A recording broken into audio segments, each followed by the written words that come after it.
Halló, halló, halló. Já.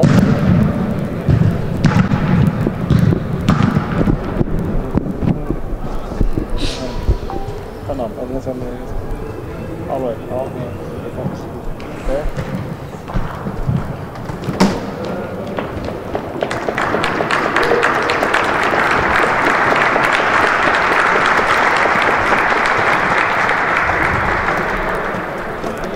Komið sæl og verið velkomin á IA TV í samstarfi við Omnis og Síman. Við erum hér á leik Kára og Þróttar Vogum í þriðju deildinni. Örn heiti ég, með mér er Kristján Gauti, blessaður. Blessaður. Þetta er spennandi, þriðja deildin að rúla stað. Já, Kári og Þrótti, Kára og Þrótti spáð tveimur eftir sætunum í deildinni. Þetta er stórleikur þriðju umferðar. Og þetta verður spennandi að sjá hvernig þessi leikur spilast, af því að eins og segir, báðum liðum spáð mjög góðu gengi og það er flott að sjá þau skera úr þetta bara svolítið svona í upphæðu tímabils. Já, sammála því. En það er kannski rétt við rennum yfir liðin. Hjá Þrótti Vogum er liðskipanið þannig að númer 1 í markinu er Kristján Pétur Þórarinsson, númer 3 er Aran Nganpania, 4 er Alexander Aron Davorsson, númer 5 Marko Blagosjevic, númer 6 Hilmar Þór Hilmarsson, númer 8 Páll Guðmundsson fyrirliði, númer 9 Andri Björn Sigursson, númer 11 Martin Pétur Urbansic, Tómas Ingi Urbansic er númer 21, númer 22 Emil Stefánsson og númer 24 Admir Kubat. Kára menn stilla upp eftirfarandi byrjunarliði. Númer 12 í markinu er Skarphéðinn Magnússon, númer 2 Árni Þór Árnason, númer 5 er fyrirliðinn Einar Logi Einarsson, númer 6 Hákon Ingi Einarsson, númer 7 er engin annar en Andri Júliusson, númer 8 Páll Sindri Einarsson, númer 9 Kristófer Daði Garðarsson, númer 10 Marino Hilmar Ásgeirsson, númer 13 Alexander Már Þorláksson og númer 14 Sigurjón Guðmundsson og númer 15 Teitur Pétursson.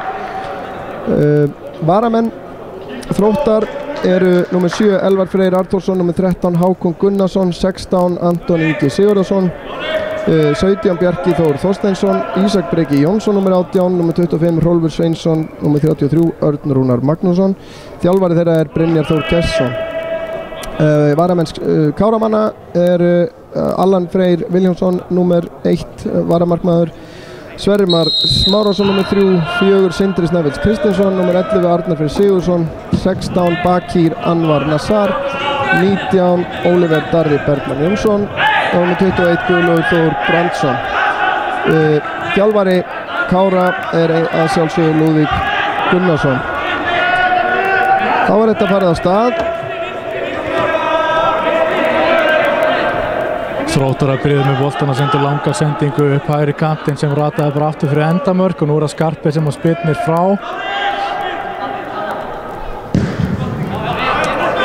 Það fer út á vinstri kantinn, hann sé hekk inn á Sigurjón og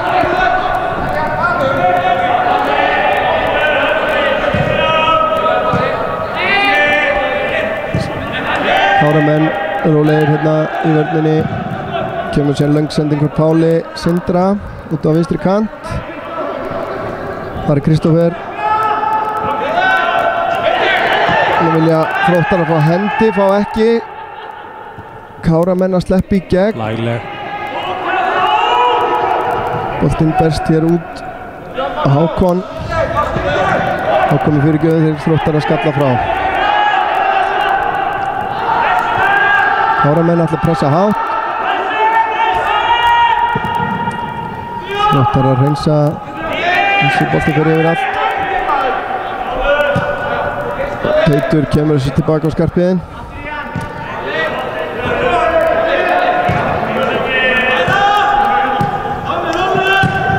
Einar Logi stjórnar hérna inn á miðunni á Kára.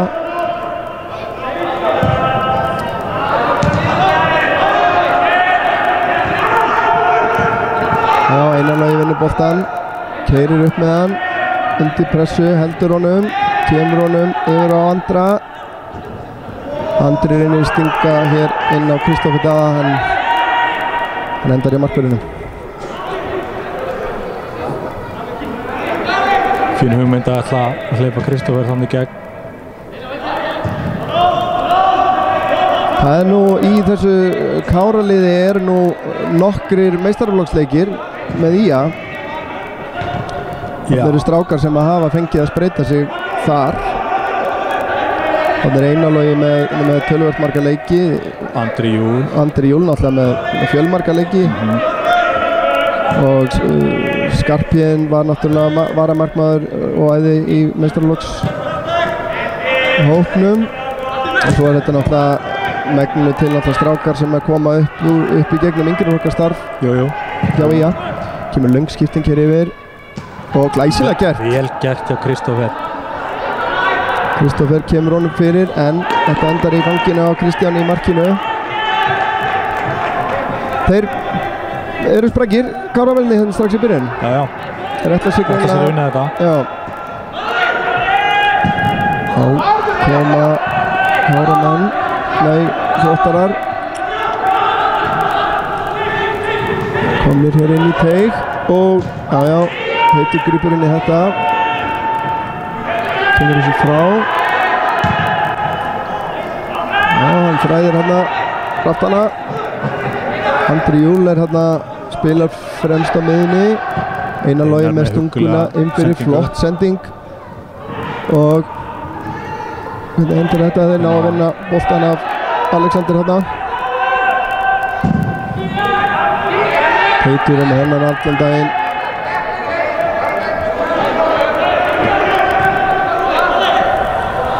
Sendur úr að opna. Já, þeir halda bara boltana núna. Heimamenn.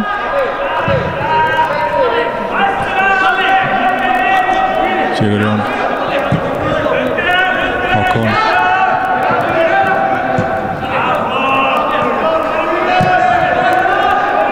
Þeir eru að þreifa á þeim. Já. Þróttarinn er greinilega svona sáttir við að sitja tilbaka og svo þegar þeir vinna boltan reyna að sækja hratt. Þeir koma hér upp, hægri kantinn, upp í hornið. Þar er Andri Björn með fyrirgjöfina, Sigurjón skallar þetta frá. Hákon reynir að bjarga þessu frá þeir farið horn, gerir það. Heldur honum inn á, vel gert hjá Hákoni hérna. En Gauti, það er nú alveg klárlega búið að sanna gildi sitt hér á Akranesi að vera með annað fótboltalið heldur en IA að þessi strákar sem að hafa ekki náð að stimpla sig inn í meistaraflokkin fá verðugt verkefni og Káraliðið er metnaðarfullt og vel þjálfað og að þeir hérna geta haldið áfram að þroska sem fótboltamenn þó þeir komist ekki í meistaraflokk IA. Algjörlega. Og samanskapið var mjög mikið gæfispor tel ég þegar IA í rauninni og Kári fór í þetta samstarf að geta lána menn niður að Kári þjóna svona hlutverki sem í rauninni bélið IA. Við sáum það einmitt núna í vor að Arnór Snær sem var í Bandaríkjunum í vetur byrjaður í láni hjá Kára. Fékk ekki að spila í Bandaríkjunum og fær að spila þá í þriðju deildinni til þess að koma sér í leikform. Sömuleiðis Ólafur Valur í fyrra sem átti mjög fína innkomi í lið eftir að hann var komin í stand. Akkurat. Og þetta er einmitt fyrir stráka sem að lendi í meiðslum á miðju tímabili einmitt líka að hafa þennan möguleika og fá að spila en náttúrulega er ekki neitt svona varaliðssystem á Íslandi. Nei, einmitt. Eins og lið í Evrópu hafa sko. Þess vegna fara mörg félög þessa leið eins og bara Breiðablik og Augnablik og einmitt. Það sem Augnablik er að sjálfsögðu B-liði.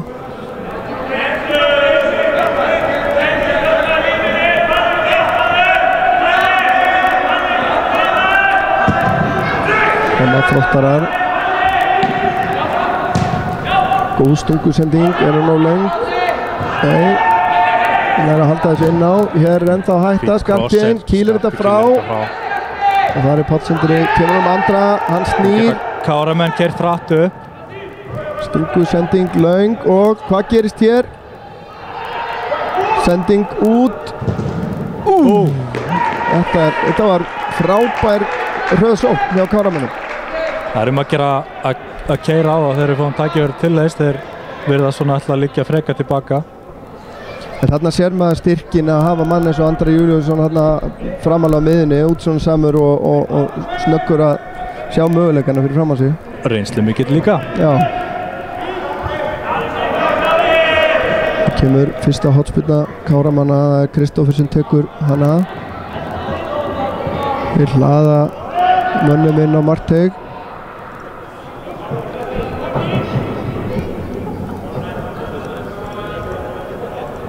Kemur hún. Fín spyrna. Fín spyrna. Þróttarar er í vandræðum. Skalla boltan aftur í tegin.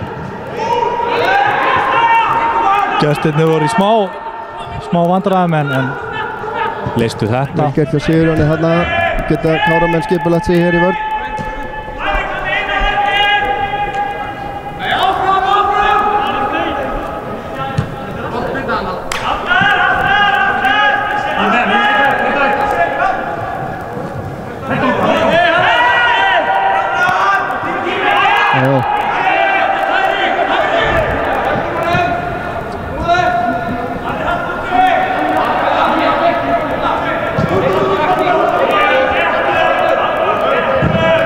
Með sendingun inn á tegin. En Kristján grípur vel inn í þetta í markinu.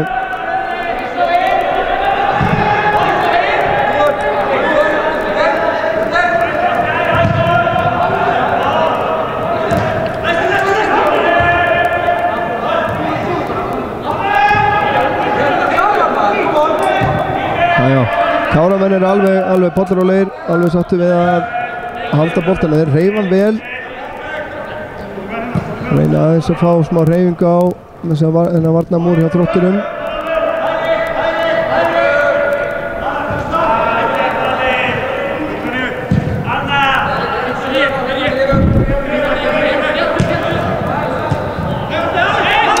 Smá mistök hérna Þróttarar.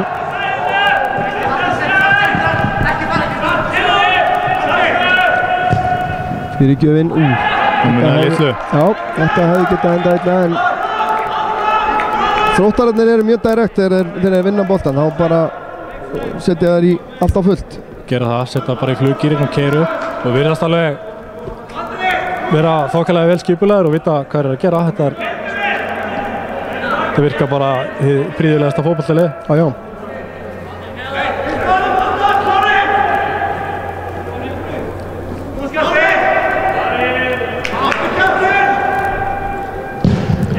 Með fína spilnu, Andri í baráttunni. Sérðu, kemur langabolti, Skarpjén, klár að stakka út í þetta. Kemur honum beint í spil, Teitur, fram á Pál. Sýnir Skagamenn vera að spila, Káramenn vera að spila með það þrjáinn á miðunni, Pál Sindra, Andra og Einar Loga. Sjálfsagt einhverja útgáð 4-3-3 4-5-1 eitthvað svona. Það er orðið erfitt að skilgreina þessi kerfi. Jú. Það er hægt að kalla þetta ýmsum nöfnum en ég myndi kalla þetta 4-3-3. Mér finnst kantmenninni vera það langt frammi að ekki það að skipta öllu máli.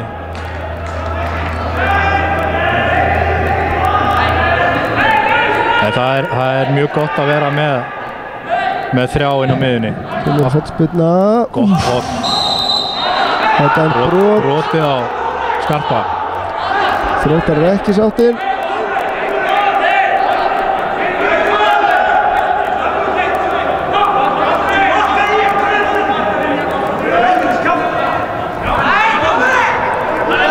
Sigurinn. Nú er gerð athugasemd við aukaspyrnuna. Þetta er eini leikurinn þar sem spilað er í þriðju deildinni í dag.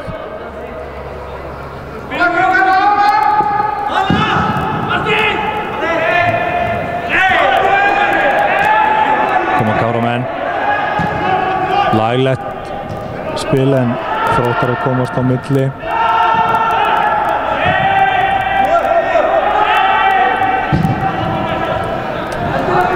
Einu leik lokið í innkassodeildinni í dag sem að nafnarnir í Leikni, Reykjavík og Fáskrúðsfirði áttu stuð þar sem að heimamenn sigruðu Leikni Fáskrúðsfirði 2-0. Eins er verið að spila í Pepsi-deild kvenna í dag. Þar er Þór Káa búið að vinna í BVF fyrir í dag, en hér eru Káramenn í færi. Skot í varnarmann. Boltinn er inn á Kristófer, fyrirgjöf, fjárstöngin. Fýr kross. Já. Gæði í fyrirgjöfunum hjá þeim.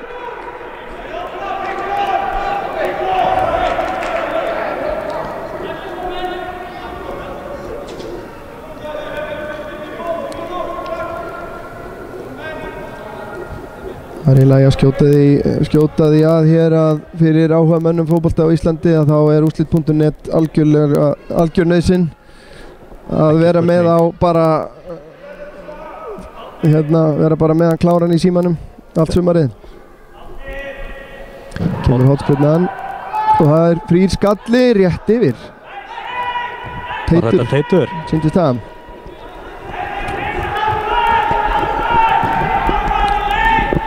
Þá spilaði þeir út hér út á hægri kant. Þróttarar, kemur langur bolti yfir. Á miðjunni hann hefur pláss, lætur vaða en erfitt skot. Já, aldrei líklegt. Þetta var Marteinn Pétur Urbančić.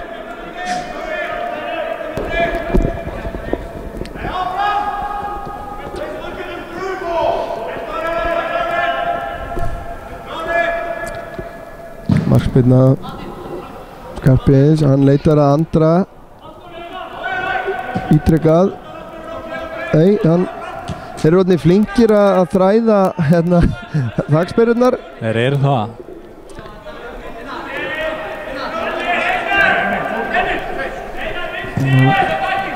Hákon skemmtilega gert. Andri Björn Sigurðsson hann með knatt þrautir.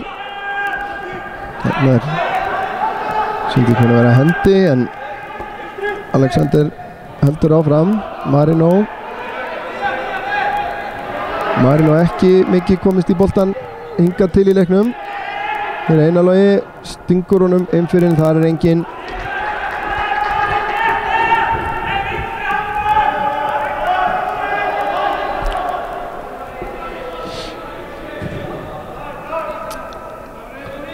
Þróttar er að spila hann út hér.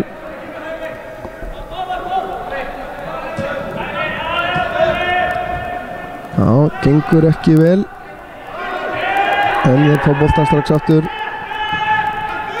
Það er svona smá vandræðagangur í spilunni hjá þeim. Þeir virðast bara helst vilja lúðra honum fram. Andri stingur honum hér inn á Alexander.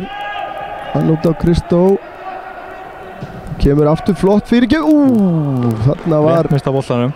Andri Júl á flugi í tegnum.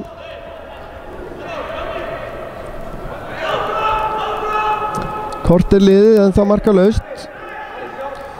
Ekki fengið svona reynt dauðafæri en þá en nei. Bæði lið hafa fengið svona hálffæri.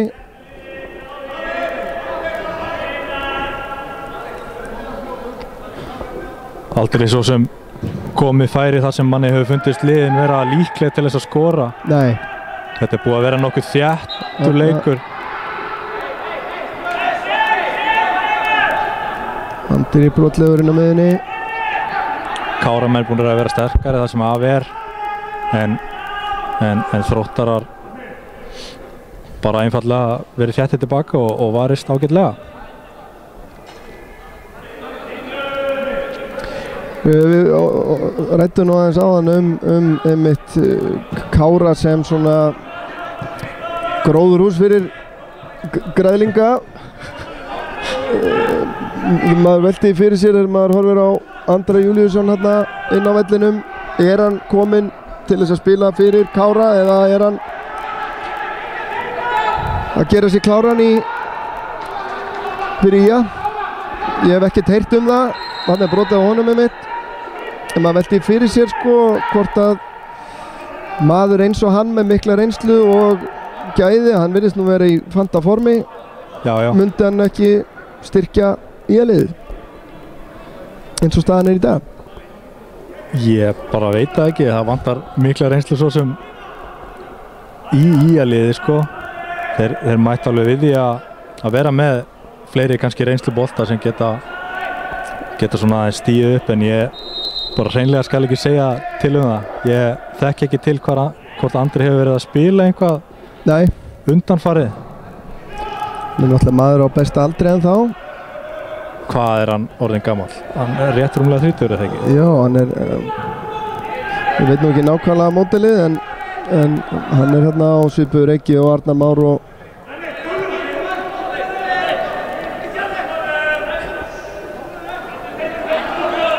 Nei, hann er klálega ekki kominn af léttasta skeiði sko. Alls ekki.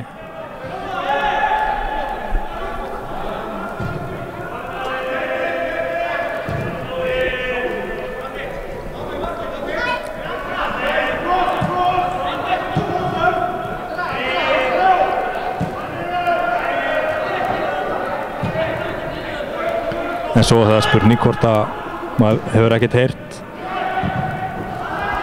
hvort hann hreinlega ekki bara spila í þriðju deildinni fyrst og fremst að því að hann hefur gaman að því. Já, hann er maður í atvinnurekstri og örugglega nóg að gera. Verslunarmaður. Og með fjölskyldu og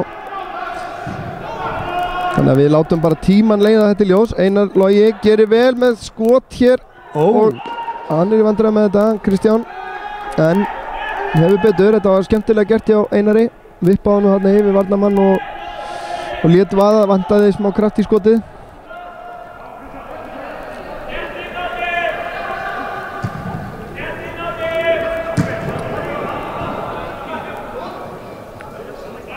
Sigurjón Hákon áttur á skarpa. Káramenn leika hér saman í öftustu línu. Gestirnir pressa ekki hátt. Einar Hákon, þetta er glæfraleg sending en það rettaðist. Teitur reynir að koma út á átna, boltinn innkast. Kannski ekki úr vegi að minna á að næsta áætlaða útsending IA-TV er á laugardaginn klukkan 2 frá leik meistaraflokks-kvenna, þar sem að IA tekur á móti HK Víking, ef ég man rétt. Var hann ekki á föstudag? Hann var færður. Hann var færður? Já.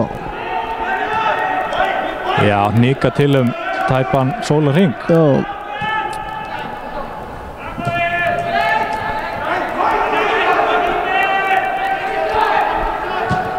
Kemur skipting yfir. Þetta er skemmtileg leikstíl finnst mér hjá Káramönnum. Þeir spila leiftrandi bolta, þeir geta spila stutt og spila langt. Já. Góð hreyfing á þeim. Sjáðu hér, Hákon rétt missir á honum. Þetta var tónninn sem var kveðinn strax þegar Siggi Jóns byrjaði að þjálfa liðið. Og núna er Lúli kominn í brúna og það er alltaf gaman að fara á Káraleiki. Já, við hvetjum að sjálfsögðu Skagamenn til að gera það. Það var nú all nokkri lagt leið sína í höllina í dag. Já, það er vel mætt. Bara vel mætt í. Og ég get ekki betur séð en ég sjá glitta í gljáandi höfuð aðalþjálfara IA. Gunnlaugur Jónsson er hérna mættur í stúkuna. Fylgist vel með þessum ungu og efnilegu strákum hér. Þarna góð barátta. Andri nær að vinna boltan en hann er dæmdur brotlegur fyrir Háskaleik. Þetta var ágætis spil hjá Kára þarna en aðeins svo mikil sósa á fyrirgjöfinni. Já.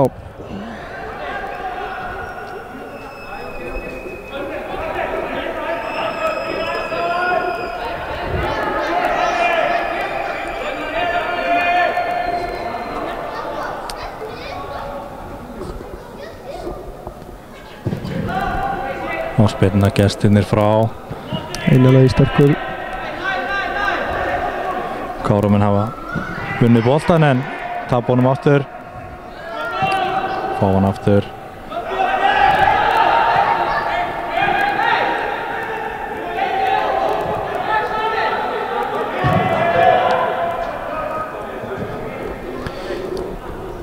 Þetta eins og sagði á þriðja umferðin í þriðju deildinni. Kári er búið að vinna báða sína leiki hérna hingað til. Byrjuðu á að sigra Vangi Júpiters hér á Akranesi 3-1 og í annar umferð skelltu Berserkjum stórt á Víkingsvellinum 9-1.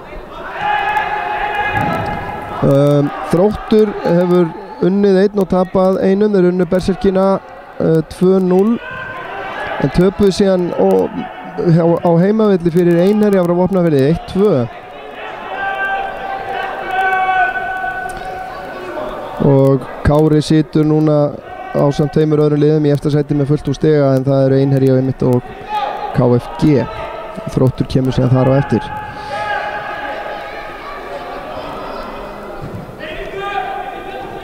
Þetta nýja deildarfyrirkomulag á þriðju deildin er náttúrulega stór skemmtilegt. Það var náttúrulega ekki mörg ár síðan að þriðju deildin var spiluð í riðlum. Nei. En svo var náttúrulega bætt við fjórðu deildinni sem að var engin vanþörf á með við fjölda liða. Hér er eitthvað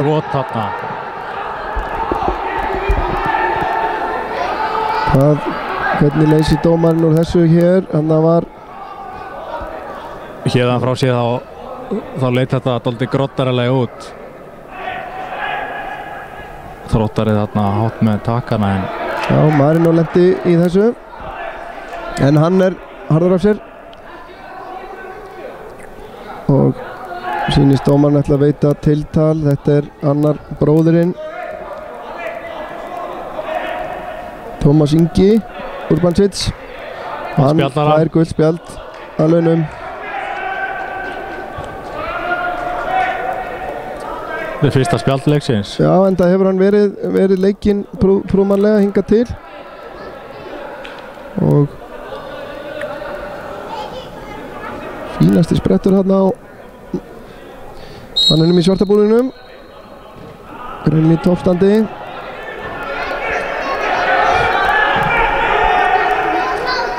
Þetta koma Káramenn. Hákon fór boltan vinstra megin. Kristoffer fara sér engu óðslega og leika bara saman.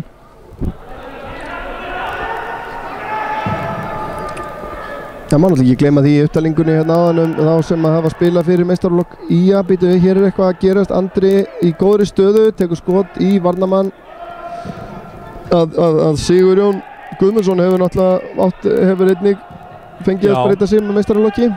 Láðist að telja hann upp á hann. Hann var óheppinn með meiðsli. Já, hann þótti mjög efnilegur. Rosalegt efni. Já.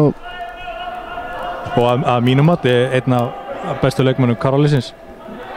Já, alveg klálega. Alveg ótrúlegur, hefur brugðið sér í allra kvikmynda líki fyrir þetta lið. Já. Hann er náttúrulega einn af þeim, hann getur spilað inn á miðin, hann getur verið bakvörður, hann getur einmitt eins og hann er í dag að spila hafsendinn. Mér minnir að hann hafi einhver tíma dúkað upp á kantinum. Já, sko.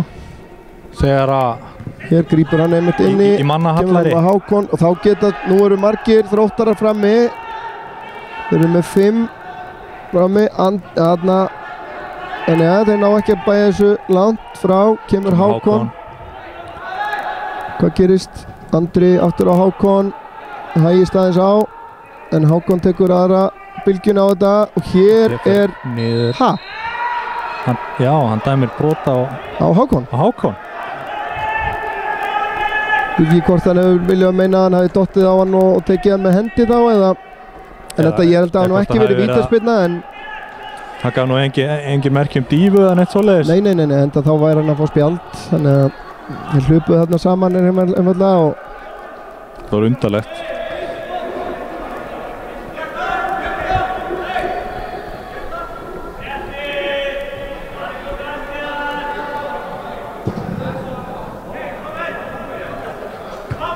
Einar Logi sterkur, Andri tekur hann niður aftur út á Einar. Hennar reynir að finna Alexander það ekki fremstan en Þróttar að skalla frá. Nú kemur langur bolti. Já, heyrðu, þá komast þeir. Heyrðu. Þetta hættulegt. Sigurjón, hann bregst við, en hvað gerist? Já, og svo kom Teitur og kláraði. Þetta var góð varnarvinna. En þarna hefði mögulega getað skapast mikil hætta. Já, þetta var rosa sending.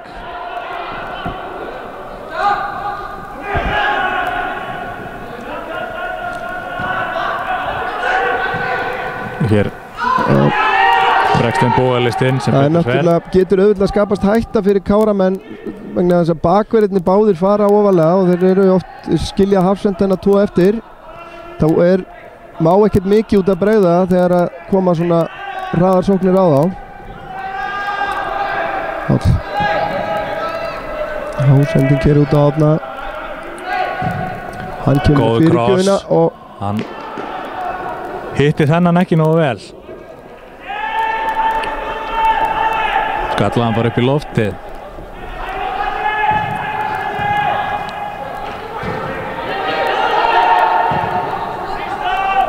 Þróttar eru farnir að spila töluvert meira með jörðinni heldur en framan á leik. Admir Kubat með boltan. Hann var nú fyrir aðeins 2 árum. Hér gott færi og vel var í á Skarpa. Já, þetta var Alexander Aron Davorsson í skotfæri beint á Skarpiðin sem að gerði vel.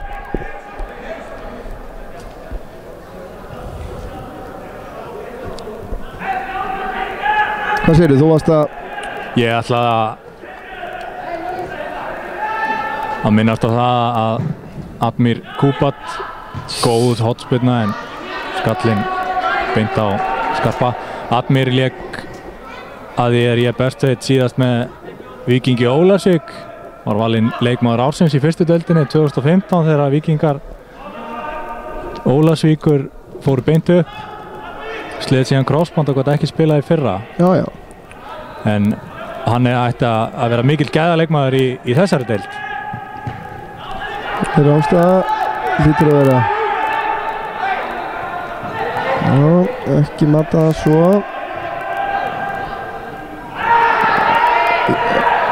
Vilja Káramann fá aukaspyrnu. Já, ég heldur að nú ýmislegt til síns máls þarna.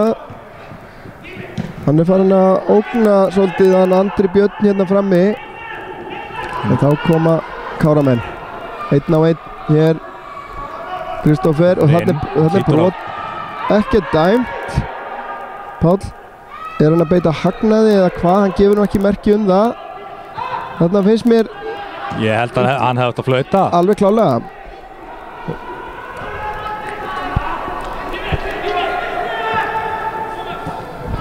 Eins og ég segja, hann gaf ekki merki hagnað. Það er reyndar, finnst mér, dómarar oft vera að fatta að sleppa því, sko. Já. Það minnst það mjög mikilvægt fyrir leikmenn sóknarliðsins sérstaklega.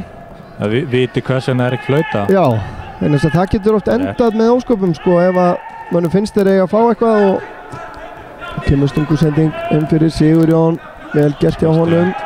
Teitur kemur þessu frá.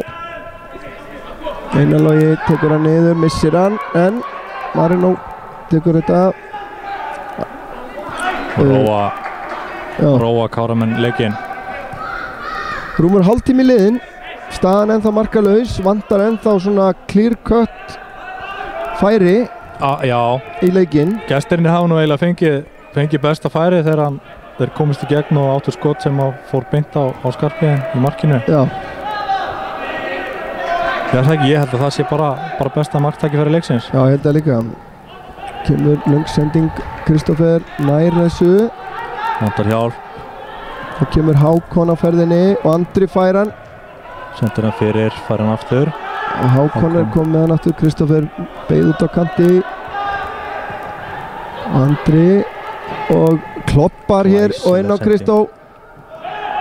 Það er hotspyrna. Þetta var flott sending. Þróttar er alveg æfir. Bara aldrei verið reiðari í dag, held ég.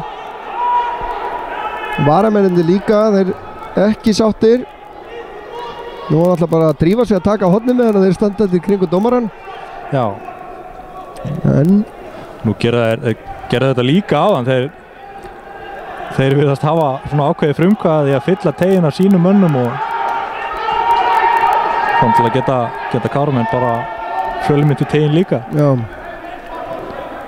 Kemur hornspyrnan löng yfir á fjörstengina, skallað aftur fyrir Teitur. Ná að bæja hættunni frá Páll Sindri, kemur tilbaka á Sigurjón.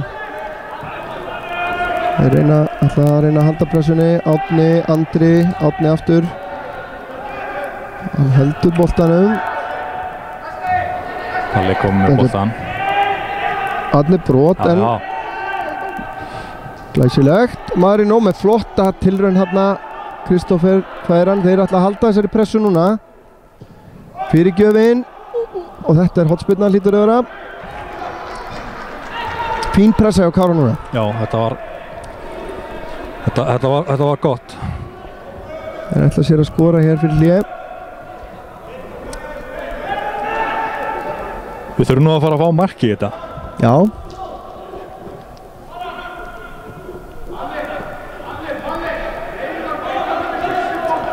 Kristoffer ætlar að taka þessa spyrnu.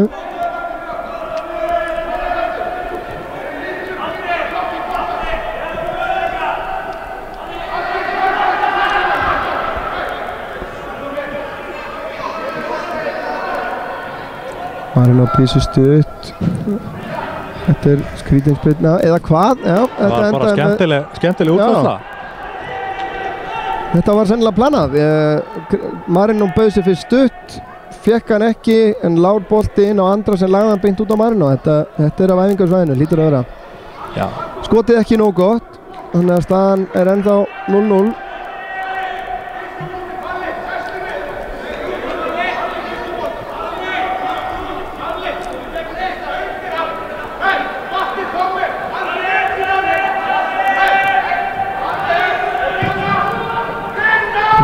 Langt útspark, reyna að fleita þess að Hákon tilbaka á Skarphéðinn.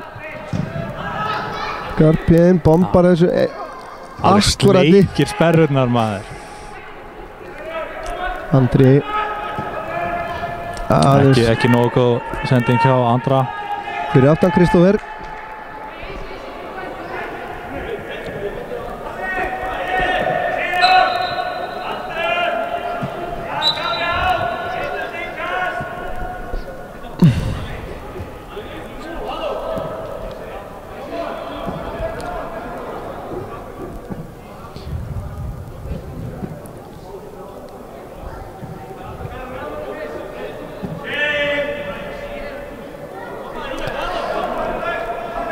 Jæja. Þetta er skemmtilega gert. Þá koma Þróttarar. Stungu sending. Teitur bjargar þessu vel. Það kemur löng sending, farið í Skarphéðinn en hann heldur honum, kemur honum beint út á Einarloga. Nú er einmitt að Káramenn nýti tækifæri þegar þeir hætta sér fram að freistast að sækja hratt. Kemur löng sending frá Andra ánur. Hættulaus.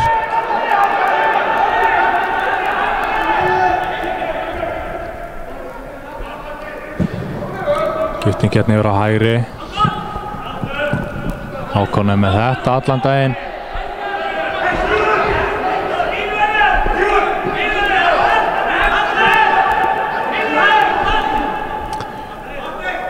Það væri gaman að heyra frá áhorfendum hvað ykkur finnst leikinn og útsendinguna. Þið getið sendt okkur skilaboð á @ia_sjónvarp á Twitter. Það væri gaman að heyra frá ykkur, ekki síst áhorfendum úr Vogunum ef einhverjir eru. Kannski bara rétt að taka það fram að okkar er ánægjan að senda þennan leik út. Heldur betur.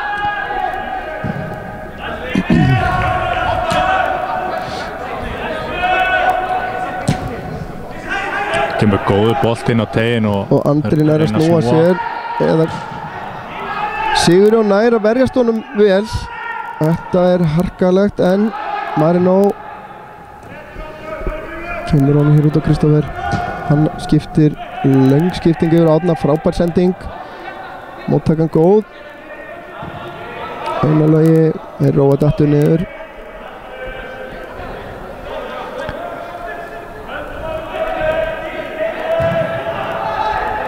Já.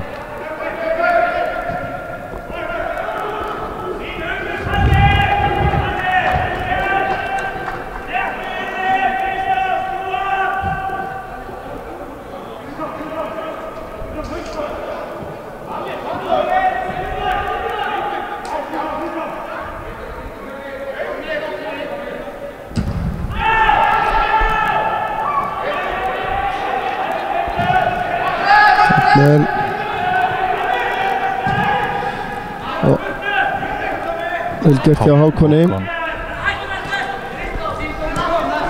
Fyllri ferð, Andri eldir, kemur tækling, Einar Logi, vel gert og hann fer út af hérna. Spillir hann upp í stúku, ekki sáttur í sjálfa sig.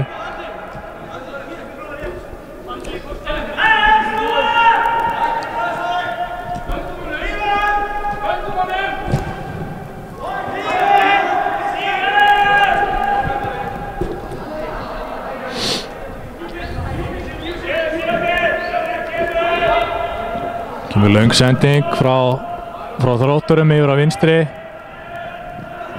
Yfir Árna. Hann snýr. Káramenn komast á milli og Palli með boltan. Andri.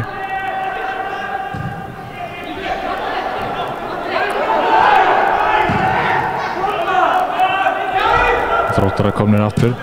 Senda hann fyrir.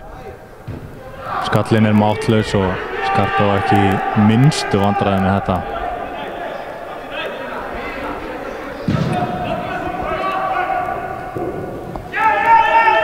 Káramenn að sækja. Andri, hann lætur vaða en það er yfir.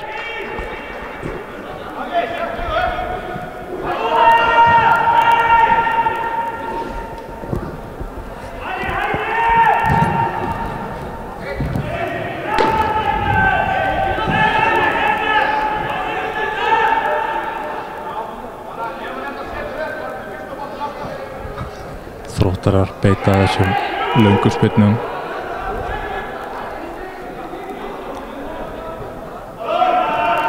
Kasta hér tilbaka og leika saman í öftustu línu.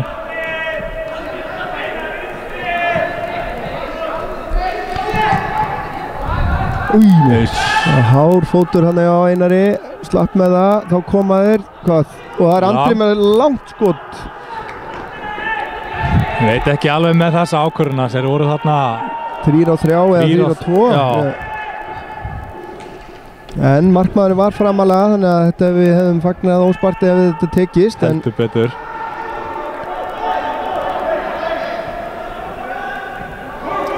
Þeir Andri á stað í hlaup, kemur og að minnu skallan á móti Teiti, en þessi rúlar aftur fyrir.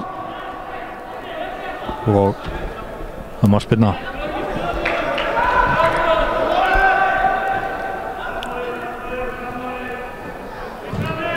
Árni aftur á Skarphéðin.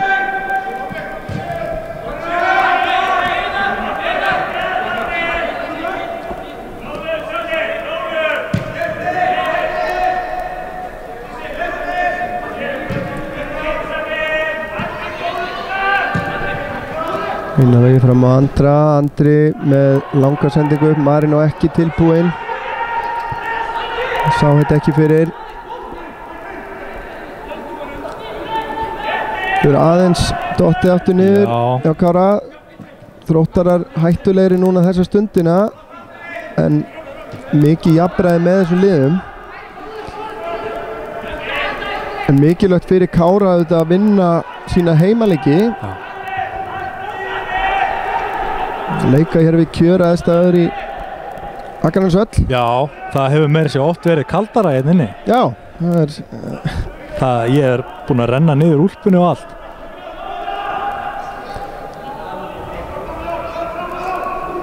En maður hefur heyrt til þess að liðum þykir erfitt að mæta stundum á Akranes og leika í höllinni á gervigrassinu á móti Kára, tala nú ekki þegar að höllin er köld. Já. Góð barátta hérna Einar Logan er ekki að vinna boltan. Hérna komst Hákon upp að endamörkum og náði að senda fyrir en engin Káramaður mætti.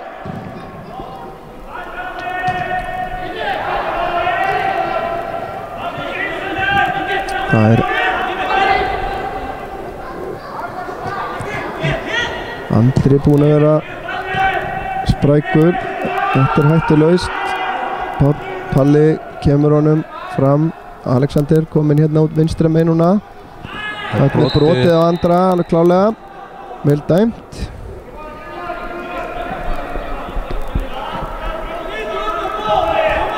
Þeir svona rúlla sýnist mér.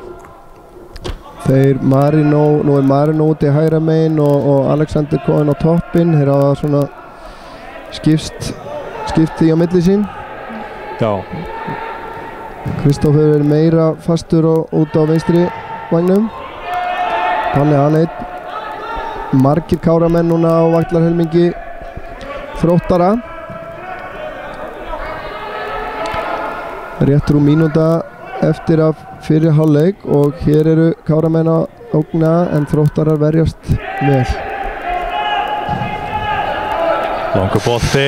Kemur langur bolti og hér gæti skapast hætta. Þeir eru 2-3. Sigurjón fer fyrir hann, gerir vel. Hann pressar svo á. Þeir fá hotspinnu hér á síðustu mínútu fyrir hálfleiks.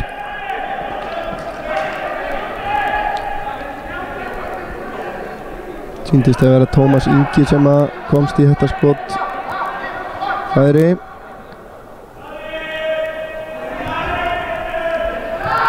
Það er einmitt hann sem tekur hornið, skarpskeiðin. Kýlir hann frá.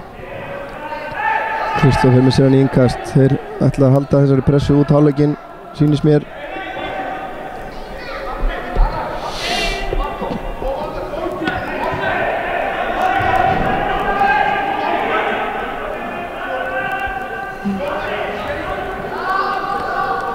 Tíminn liðinn. Það var nú ekki mikið viðbætur. Þeir fá að klára þetta innkast gerir ég ráð fyrir og bara fyrir Káramenn að verjast þessu og nú hlýtur hann að flauta þetta af. Senda boltan fyrir. Og Hákon, vel gert, sterkur hérna strákurinn. Palli, Andri. Hvað er að gerast hér? Þarna var eitthvað atvik á milli Andra og Alexanders Arons. Þarna er brotið. Marino ekki sáttur.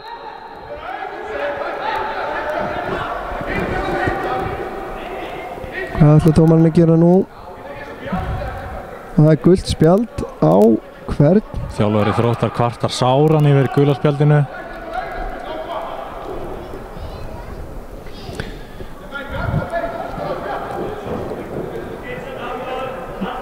Við hjá IATV trúum því staðfastlega að dómarar séu alltaf að gera sitt besta og þjálfarar og leikmenn eigi að venja sig af því að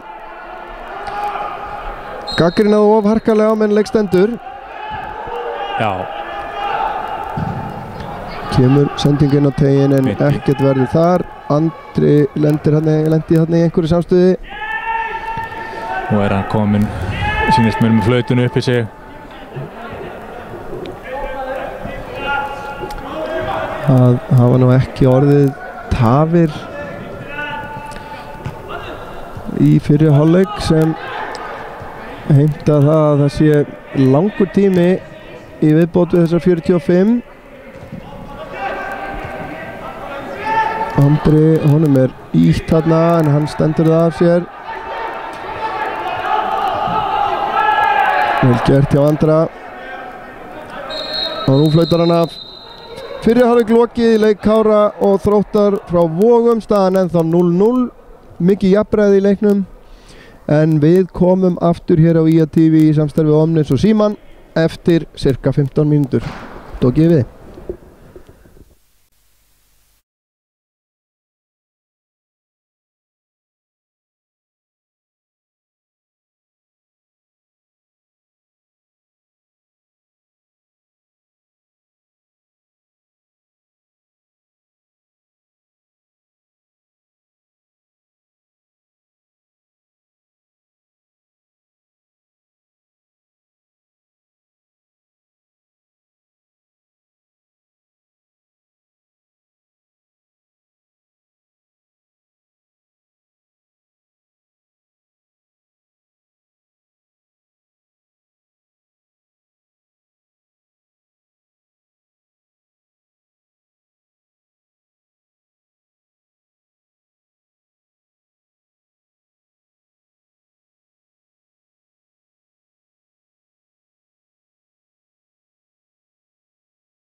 Jæja, kæri áhorfendur, velkomin aftur í síðari hálfleik í leik Kára og Þróttar frá Vogum á IA TV í samstarfi Omnis og Síman. Við sitjum hér ennþá, ég og Kristján, sáttir með kaffisopan sem við fengum hjá Svenna Hlö. Við hverju megum við búast í seinni hálfleik? Verður þetta bara áfram sama baráttan og bæði lið að fá færi og svo bara spurning hvort nýtir? Ég vona að við fáum að sjá mörk, fáum að sjá liðin skapa sér betri færi. Já. Komast að almennilegi gegn og fá einhver dauðafæri og sérstaklega röndóttu piltarnir okkar ef þeir ná að setja kannski, ég vil bara sjá að setja 2 stykki. Já, okkur vantar örlítið meiri gæði á síðustu sendingunni hjá Kára til þess að þeir fái galopin færi. Þeir hafa verið, en sko Þróttararnir hafa átt hættulegri sénsa hingað til með sínum skyndisóknum og löngum boltum. Þeir hafa átt það. Án þess þó að fá einhver dauðafæri nema þannig áttu mjög ákjósalegt færi þegar hann komst vinstra megin í tegnum svona það byrja einn í gegn og skaut beint á Skarpa. Já. Það er besta færi leiksins. Heilt yfir finnst mér nú samt okkar menn í Kára hafi verið skein og hættari. Já. Heilt yfir, en það munar ekki miklu á þessum liðum. Nei, það gerir það ekki. Hér var ævintýraleg tilraun Þróttara.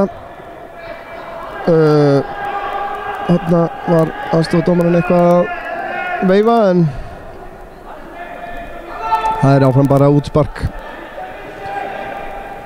hjá Skarpinni.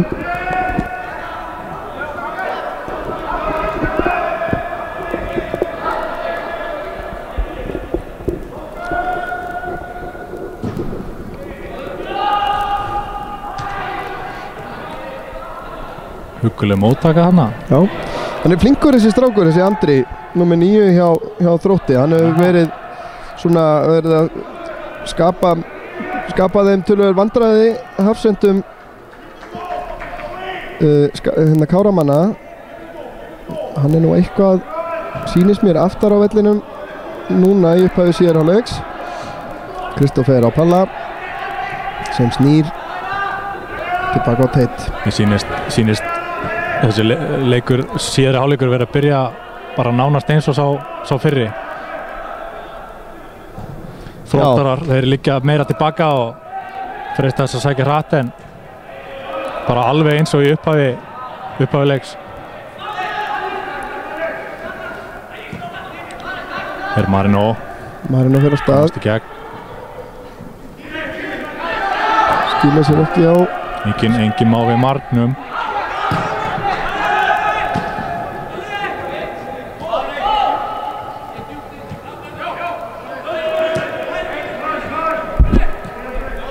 Minnum á að við tökum fagnandi öllum skilaboðum til okkar á Twitter frá áhorfendum @ia_sjónvarp. Tökum við spurningum líka. Já. Og bröndurum. Já. Ég er tilbúin að lesa brandara í beinna. Ég ekki að segja bara öll skemmtileg tíst þau skila sér í beina. Þannig að ef þið viljið koma skilabóðum á framfæri til annar áhorfenda þá eru þau bara vel þegin. IA TV er fyrir fólkið. Algjörlega. Hér er hotspinna sem að Þróttarar vinna.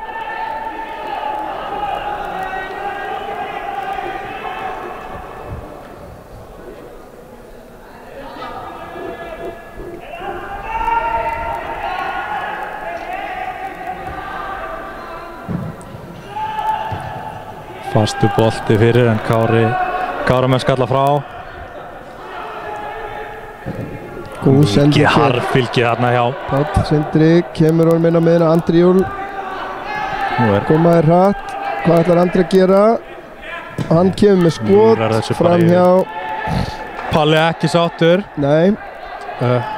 Ég hefði viljað sjá Alexander draga sig örlítið lengra út í kantinn fá boltan þegar Andri kom, annarkvort til að toga með sér bakvörðinn út og gefa Andra meira pláss eða þá einmitt að fá boltan og koma honum fyrir markið.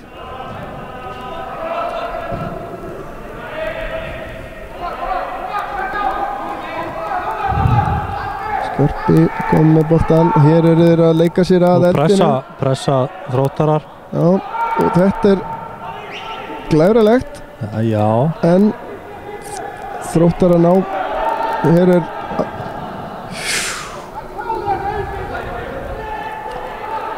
þarna vantar einmitt líka herslumuninn hjá Þrótturum að gera sér almennilega mat úr þessu. Þetta hefði getað nýst betur hjá þeim. Páll, kemur löng sending, Marino í hlaupinu, tekur hann með sér, missir hann aðeins frá sér. Þarna munnaði ekki miklu hann kemist í hann aftur. Kaldur markvörðurinn hjá þeim að taka hann ekki bara með höndunum. Já.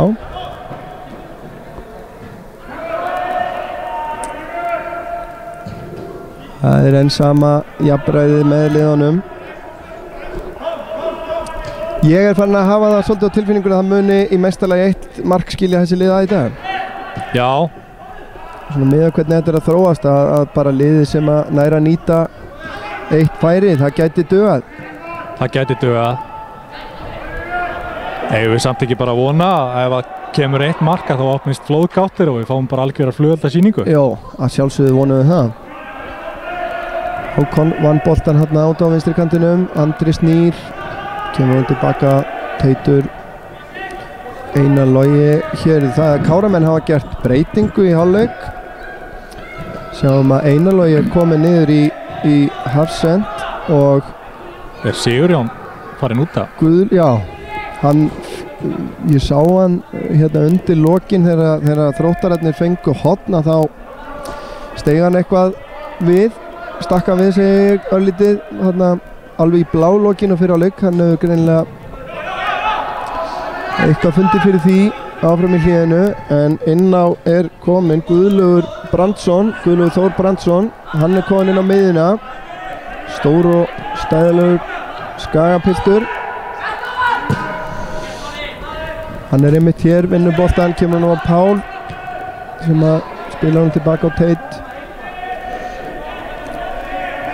Einar Logi er einmitt annar af þessum leikmennum sem að getur stokkið inn í hinnar þessar stöður á vellinum. Hann hefur spilað miðju, hafsend og bakvörður, ekki? Jó,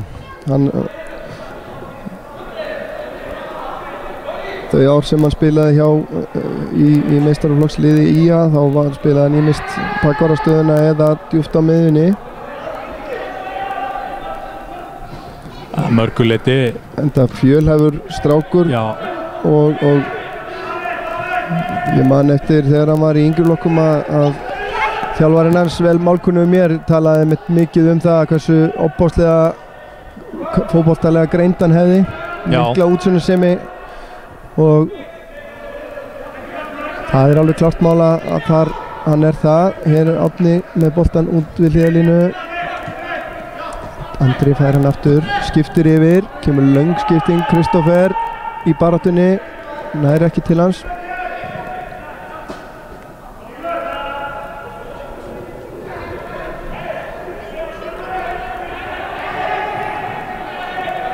Já, Alexander bara heyrðir hann upp auðvitað. Kristoffer, Andri fær tæklingu.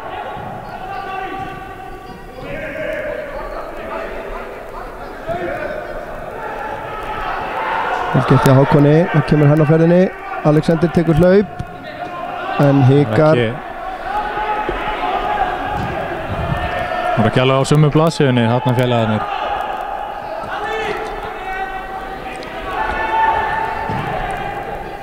Það var ágætis kaffi hjá Svenna. Já.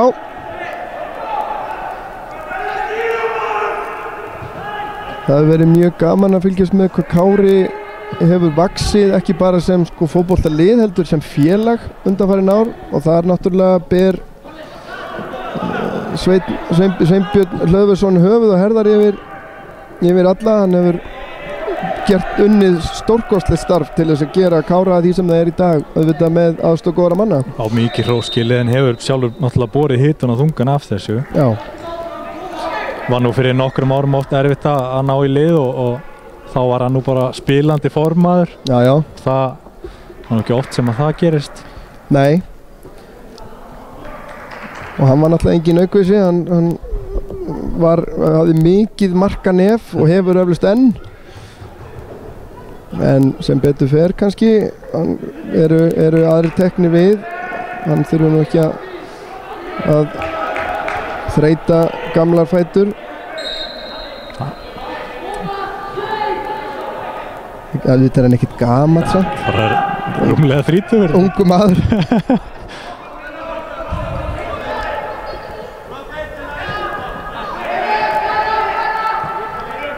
En þetta finnst mér að engu að síðu til eftirbreytni að menn sem eru að hætta í boltanum sjálfur að þeir sjái tilgang í því að halda áfram að vinna fyrir félögin.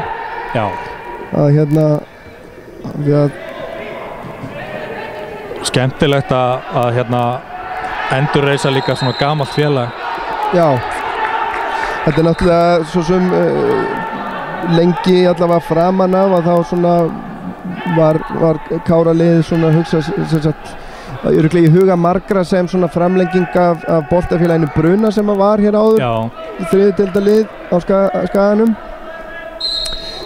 sem að einmitt Sveinbjörn spilaði með einmitt líka, svo lagðist það af og flestir leikmenn sem að vildu halda áfram úr Bruna þeir fóru og settu Skallagrím á kortið aftur.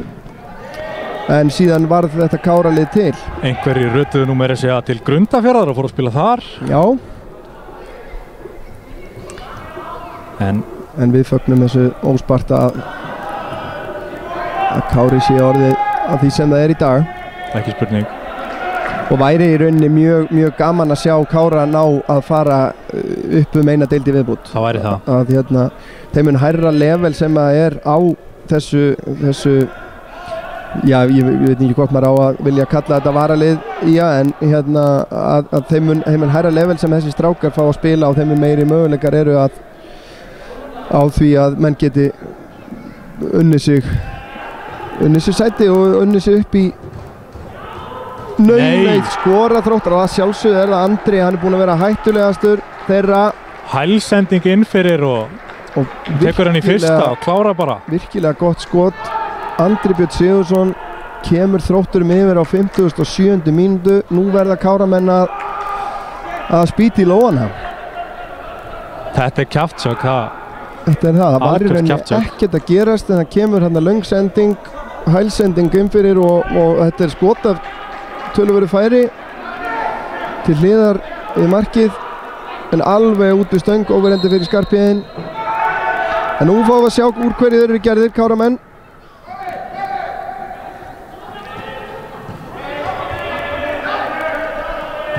Og að halda áfram að gera það sem þeir hafa verið að gera vel. Guðlaugur út á Marino. Það bara að svara þessu strax. Marino upp að endamörkum en hann má ekki við Hilmarið þarna sem að steiga hann vel út.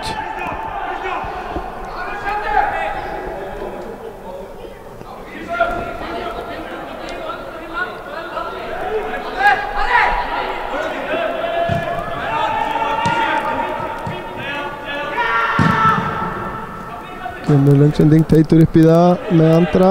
Guðlaugur tekur hann niður. Reynir að komum á Teit sem að missir á honum. Og Þróttar að fá innkast.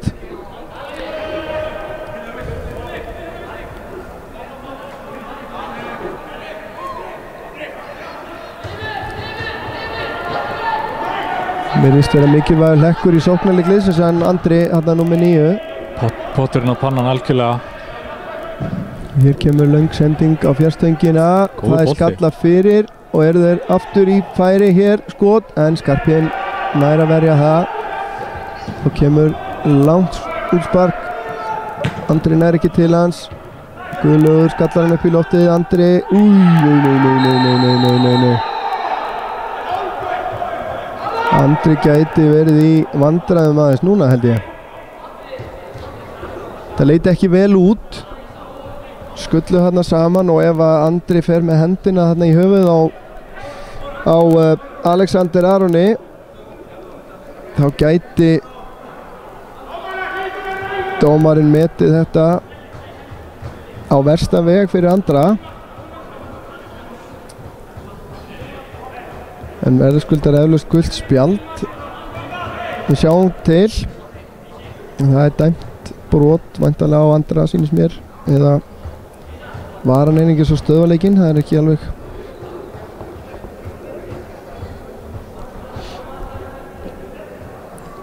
hann ekki að gera sér líklega ný spjaldagjöf en svo Ég sá þetta nú ekki almennilega þegar þið fóru þarna upp saman. Nei, ekkert spjald á loft. Mér sýnist dómarinn einfallega ætla að láta boltan falla. Já. Þetta var þarna með hvernig ég sá þetta þá held ég að þetta hafi farið á allra besta veg fyrir Kára. Enda bekkurinn hjá Þrótti Vogum ekkert sérstaklega sáttur. En það nú stundum með svona atvik sem að líta illa út að þá þurfa þau ekki endilega þýða neitt annað en það bara menn duttu illa og Já. Og því miður hefur ekki endursýningar að þessu, ekki fyrir en að leikloknum en þá fer þessi leikur inn á YouTube rás IATV og verður þar aðgengilegur öllum sem að vilja horfa. Þannig að það hægt að kíkja á einstök atvik eftir á. Hér kemur Teitur núna, vinnur boltan á fullri ferð, stingur honum inn á Alexander sem að eldir og Admir nær að hreinsa þetta í innkast. Þeir hafa verið að sækja dálítið í sig veðrið, gestirinn núna. Já. Frá því þeir skoruðu. Já. Káramenn leyfti þeim kannski aðeins svo mikið að vaða uppi.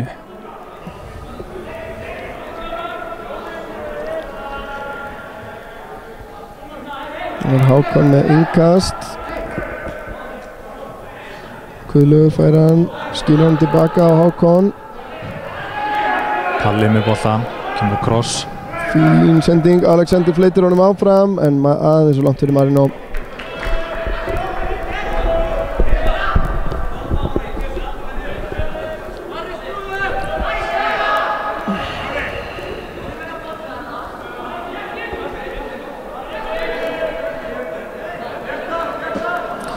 Já, nú myndi ég vilja sjá Káramenn fara aftur í þessa háu pressu sem þeir byrjuðu leikinn á. Þróttararnir áttu pínulítlum erfiðleikum með. En þeir fá ekki tíma á boltanum. Kemur enn einn stungusendingin. Hákon þarna að leika sér eldinum. Nei, stór hætta. Það var Aran sem að náði að komast hérna í gegnum Hákon og það innkast hinum einn. Árni hendur honum fram.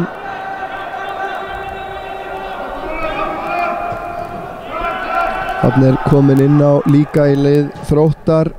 Árni með vonda sending og nú geta Alexander þetta Kristoffer. Palli tekur hann upp, Alexander hleypur inn fyrir. Það að snúa, reynir að koma honum inn á Andra, gengur ekki. En inn á í lið Þróttar í hálfleik sennilega hefur komið leikmaður númer 7 þessi hér, Elvar Freyr Arþórsson, það ekki? Jú. Þá koma Þróttar með fyrirgjöfina. Nei. Og enn einu sinni Andri hættulegur þarna í tegnum. En boltin í innkast.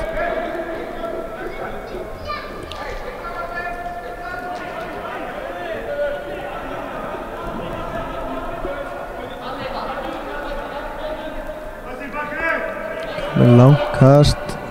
Andri fleitur honum áfram Alexander. Hann nær ekki að komast í gegnum Marko. Hákon vinnur boltan. Við lesið á Hákonu. Nú þarf að vinna verið á þessu stöðu. Margir á móti örninni hér. Hákon, slök sending. Það vantar einhvern herslumun hjá Kára þessa stundina.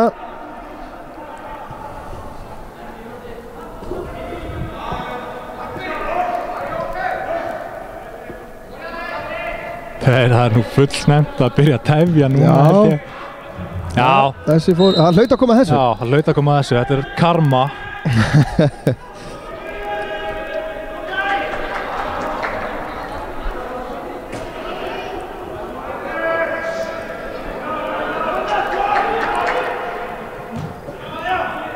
Hákon inn á Guðlaug.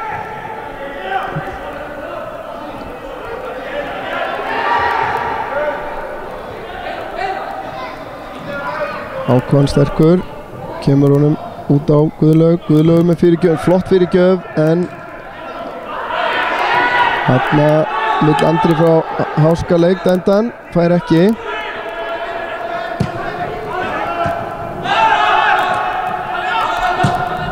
Sending upp í hornið. Andri skallar hann niður fyrir Hilmar sem að kemur honum aftur. Það er rangstæða dæmd á Andra þarna.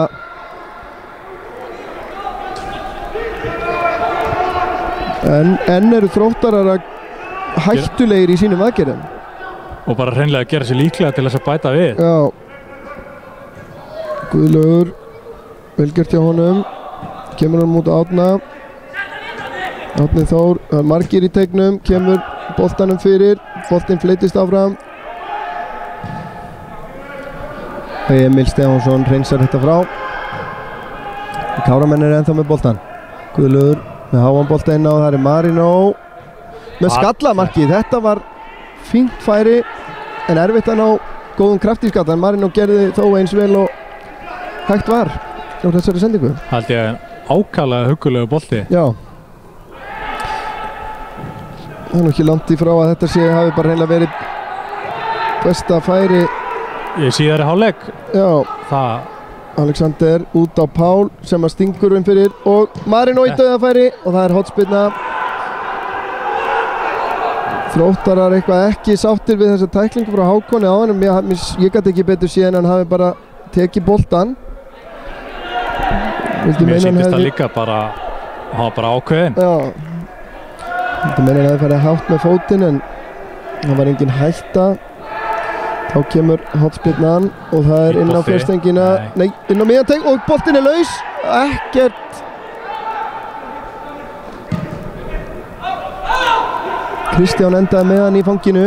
Hann mist hann hérna fyrst. Hérna hefði með mikill grimmd hefði verið hægt að skópla honum yfir. Andri var hérna í boltanum. Þróttarar skipta yfir á hægri kantinn. Hákon baróttunni, Einar Logi.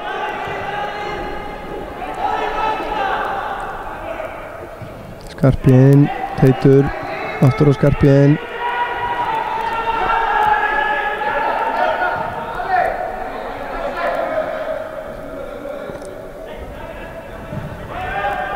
Mér finnst það nú einmitt á Káramönnum núna að þeir séu ekki sátti við stöðuna og eru ætla sér að breytinni. Marino yfir á Guðlaug. Guðlaugur finnur ekki mikla möguleika. Teitur, þá kemur hann með langa bolta yfir á Hákon. Hann skallar hann fyrir Alexander. Alexander finnur Guðlaug með skot inn yfir. Fín spilamennska hjá Kára. Fín spilamennska. Þeir hefðu kannski mátt að reyna að halda henni aðeins áfram. Þá kemur skipting út af fyrir Árni Þór Árnason. Og hver er að koma inn á? Sýnist mér Hákon verið að færa sig hérna yfir í hægri bakvörðin.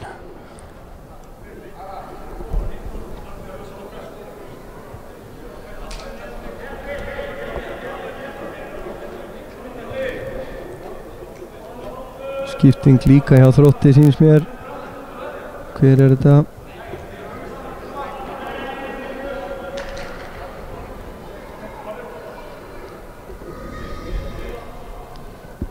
Ekki gott að sjá. Við tilkynnum það leið að við sjáum númerið á honum.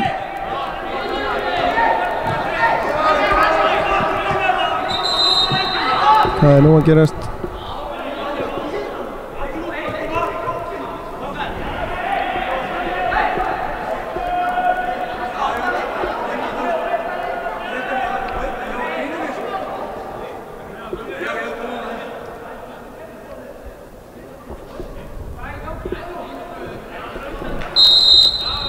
Sýnist þetta að vera Arnar Freyr Sigurðsson, getur það verið?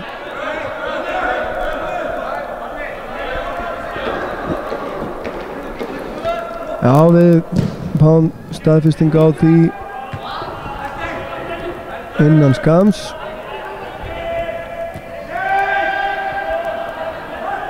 Jú, þetta er hann. Arnar Freyr, númer 11, kemur inn í vinstri bakarastöðuna. Hákon komin yfir í hæri. Hér er hann að hafa boltan. Tekur hann niður á kassan, aftur á Einarlogi núna með sendingu inn á Andra Júlíusson. Andri inn á Alexander og þarna er brotið á Andra og það er dæmt á Andra. Þá kemur tvöföldskipting hjá Kára. Marino er að fara út af og Alexander eða hvað? Já. Nei, Alexander hann er að bara taka við einhverju nýjum skipunum. Þeir eru að koma inn á Bakir, sýnist mér. Það er Marino og númer Andri Júl. Já. Inn á koma þeir Bakir Anwar Nassar og Oliver Darri. Oliver. Og þá er Bakir upp á topp. Já. Og Oliver Darri Bergmann Jónsson. Og Oliver fór á miðjuna, var það ekki? Hann er hérna á hægra megin, úti hægra megin. Hann er úti hægra megin. Já. Bakir í bartunni, skallar hann tilbaka á Palla. Páll. Þarna hann leifir töluvera snertingu þessi dómari leiksins. Einarlogi tilbaka á Skarphéðinn. Hákon býður sig. Það er ekki, Teitur aftur á Skarphéðinn. 20 mínútur eftir, tæpara venjuleiktíma, staðan ennþá 1-0 fyrir Þrótt í Vogum. Það var Andri Björn Sigurðsson sem skoraði það mark á 57. mínútu.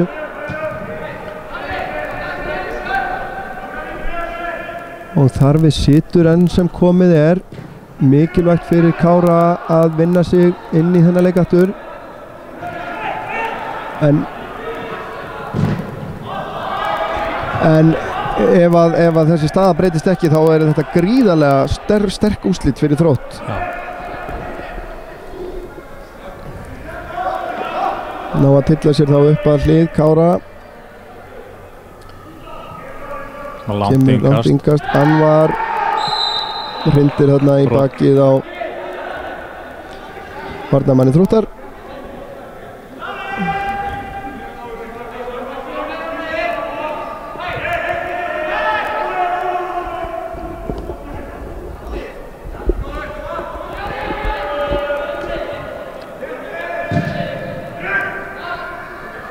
Löng spilna og byttu við. Þarna fær Arnar Freyr högg á andlitið. En Káramenn heimta spjald, en þetta var nú saklaust held ég. Páll snýr. Teitur fær boltan hér. Kemur með langan yfir. Góð sending hjá Teiti. Arnar og vantar okkur svo góðan kross. Bakir hérna nálægt í að fleyta honum áfram. Páll skallar hann. Vel gert Guðlaugur. Vinnur boltan hér hátt á vellinum. Hákon, nú er pressa frá Kára. Góðan bolti inn í núna. Hákon, langur bolti. Þar er engin. Arnar Freyr setti pressu sem var vel gert hjá honum. Páll Sindri nær honum aftur. Þá kemur langur boltinn á Bakir aftur sem fleytir honum fyrir markið og Guðlaugur. Þarna má engum muna. Þarna er hreinlega bjargað á marklínu. Oliver með fyrirgjöf. Það er ákæf núna í Káramönnum. Einar nær vinna boltan. Sterkur þarna strákurinn. Ætlaði sér of. Ætlaði sér aðeins of þarna. Og engin hagnaður þarna var Einar dæmdur brotlegur. Það mátti litlu munna. Dauðafæri. Heldur betur. Frábær fljúandi skallið þarna hjá, sýndist að vera Guðlaugur. Vantaði bara einhver til þess að pota honum yfir línuna á fjær. Þá skipting hjá Þrótti út af fyrir leikmann númer 11, Marteinn Pétur Urbansits. Og sýnist þarna líka að vera komin inn á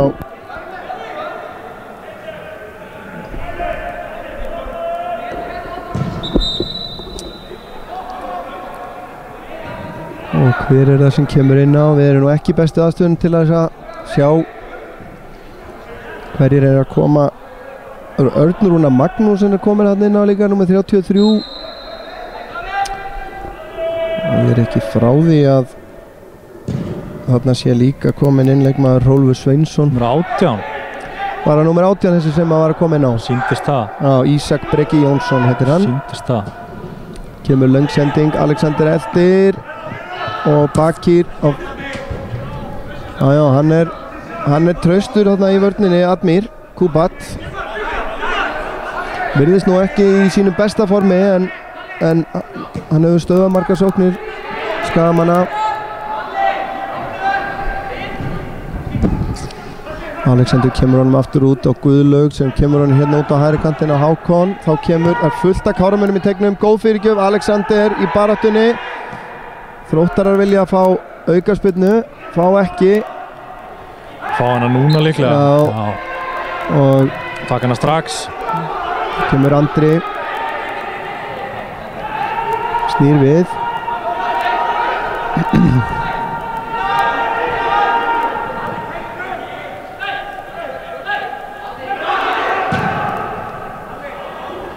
Þetta bara beint út af frá Admir Kubat.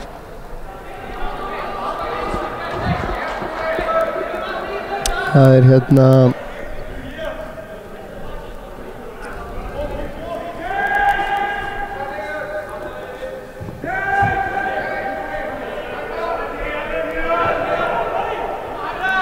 það áhugavert að það einni leikmaðurinn í liði Þróttar númer 2 sem ekki á leikskýrslu. Það ekkert númer 2 á skýrslunni, það einmitt þessi leikmaður hér. Sem að hér kemur hann með sendingum fyrir Skarpjörn, hreinsar það upp. Páll tekur við honum. Káramenn eru ákveðnir þessa stundina. Alexander snýr. Kemur honum hér, Kristoffer. Aðeins og setna tarna sig hérna. Kemur stungusending inn á Andra. Þeirra hættulegasti maður hinga til og hann með skot á nærstöngina rétt framhjá.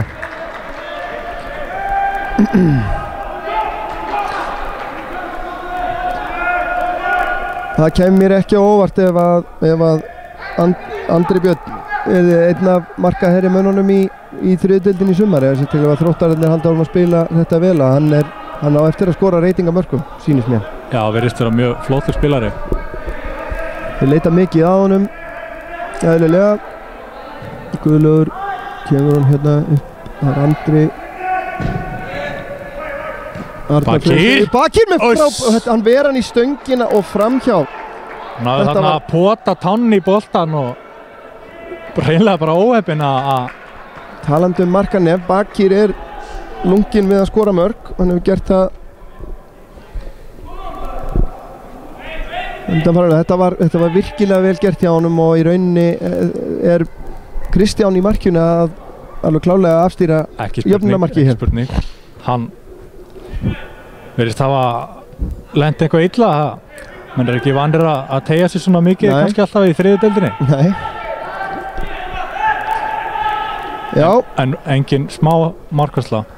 Þá kemur hotspyrna og það Kristoffer sem fyrir sem að Bakir á fjärstenginni, kemur boltinn, Páll með boltan og inn á tegna fullt af mönnum á tegnum og hver ræðist á hann? Það Admir næra skallan frá Hákon, kemur honum hérna Kristoffer kemur honum fyrir og aftur Admir.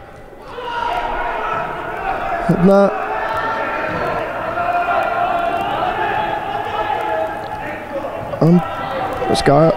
Káramenn vinnan aftur hátt á vellinum. Þeir ætla sér greinilega að sækja þetta jöfnunarmark.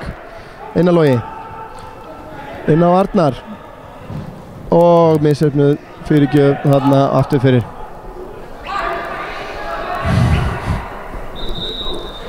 Þá kemur skipting hjá Kára.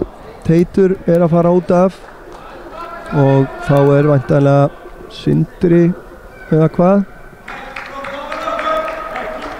að koma inn eða hvað. Nei, þetta ekki Sindri.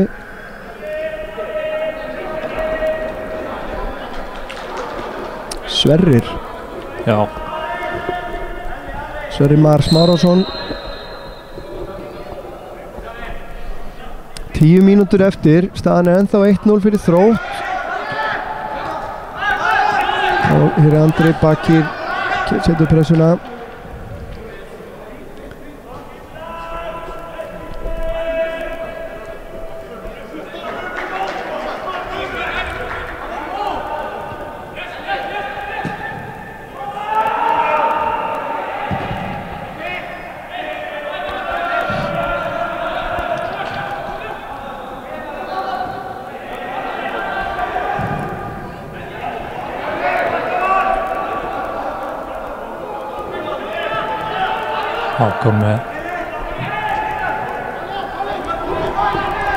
Við þökkum Birgi Ólafsinni fyrir kveðjuna. Hann segir hér gott framtak með kveðju úr Vogunum. Við sendum þær kveðjur að sjálfsögðu beint tilbaka til allra í Vogunum. Vonaði þið njótið þessar útsendingar með okkur. Yndislegu bær Vogar. Og eins og staðan núna geta Vogabúar brosað út af eyrum. Kemur fyrirgjöf. Þetta fyrir Palla. Pall með skot en þeir fórna sér í þetta. Guðlaugur kemur honum út á Arnar Freyr. Þá kemur langur bolti í Bakir í barðunni. Nær ekki að komast í hann.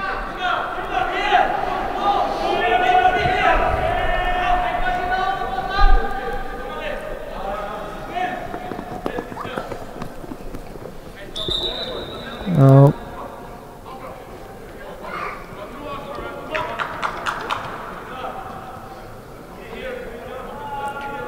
Þarna er það Örn Rúnar sem að hendi sig fyrir þetta skot hjá Palla áðan. Farin að finna fyrir því. Þeir betur bara sleppt í. Já. Það verður ekki aftur tekið. Þá ætlar Kristján að sparka frá markinu. Tíminn fer að verða naumur fyrir Káramenn að breyta stöðunni. Páll skallar hann út á kant hér. Og Hákon gerir vel. Endar út á hlaupabraut. Páll og Guðlaug, hann áfram yfir á vinstri vænginn. Arnar kemur honum hér fram. Þar er Alexander sem að snúa, missir hann frá sér en Hákon vinnur hann aftur og nei.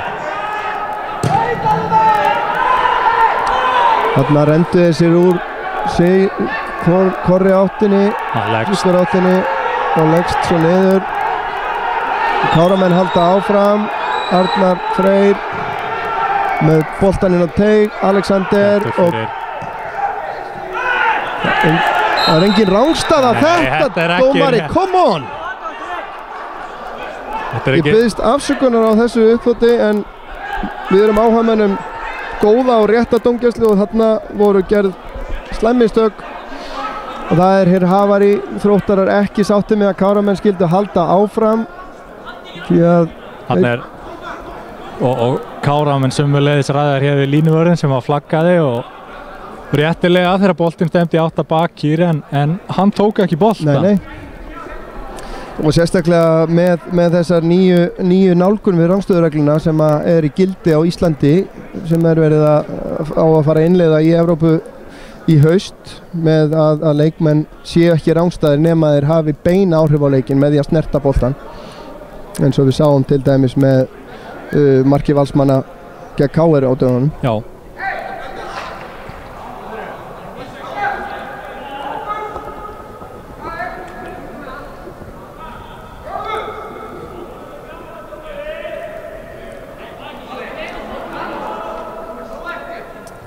en ég veit ekki alveg, ætlar hann ekki að bíða með að það er bara hvað, já það er náttúrulega aukaspyrna sem á að framkvæma hér út í horninu. Þetta var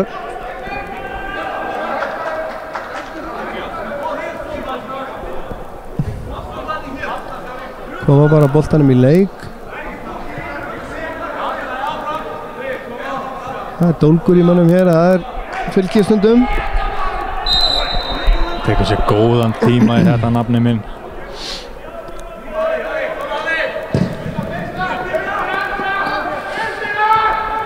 Hákon skallar þetta upp í stúku. 5 mínútur eftir, það gætu nú orðið einhverjar tafir núna í síðara hálfleiknum. Einhver viðbóta tími, þannig að alltaf því 10 mínútur sem að Káramenn hafa til þess að já, hann dæmir, þetta er vel gert. Það var náttúrulega peysutók og þá er gult spjald á loft á hvern. Það er Andri. Það spjaldar hann á færi. Já. Langdræg spjöldin hjá honum. Þau eru það.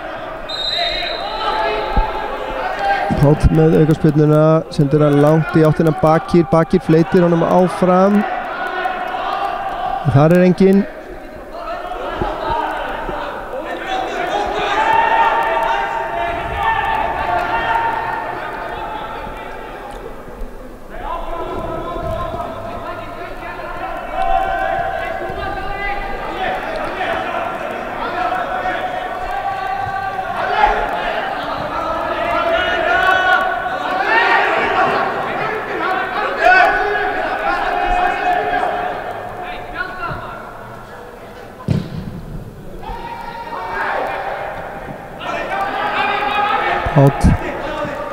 Oliver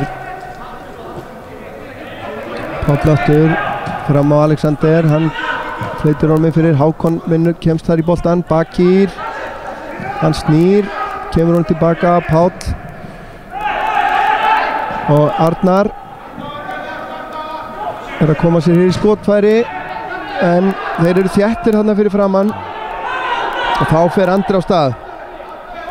Það er Einar á eftir, það er að stöðvan, en Andri heldur ennþá boltanum og kemur önnur pressa. Páll gerir vel. Arnar fram á Guðlaug, kemur honum á Alexander. Arnar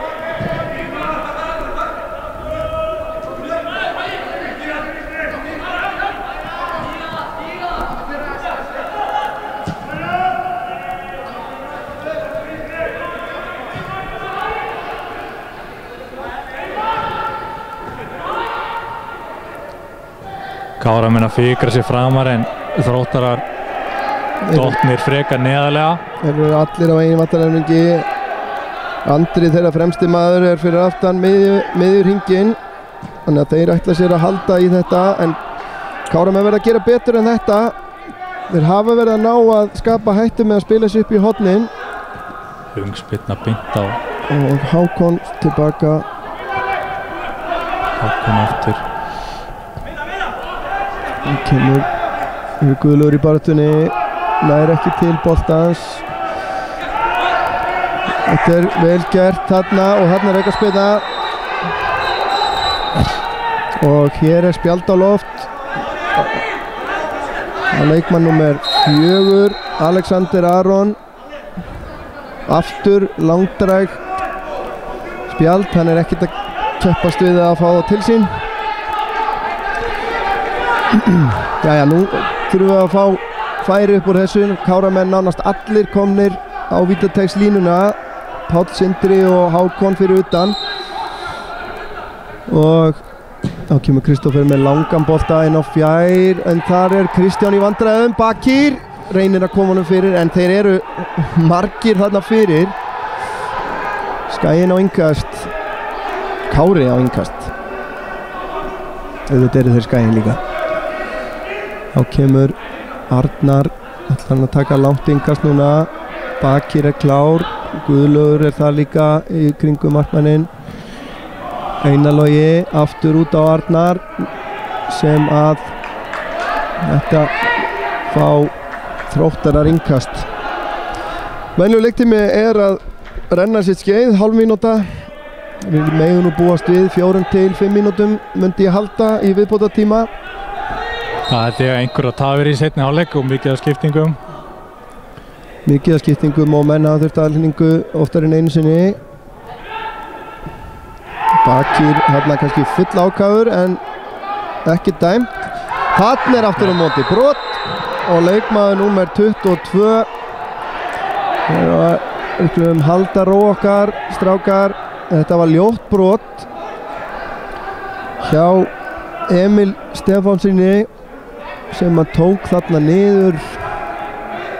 Hver er það sem liggur? Þarna er enn eitt gula spjaldið og gullspjald líka þá á Arnar Frey sem að brást við. Þetta er Kristófer sem að hefur fengið þarna dálítið slæmt högg. Hann er ekki heill.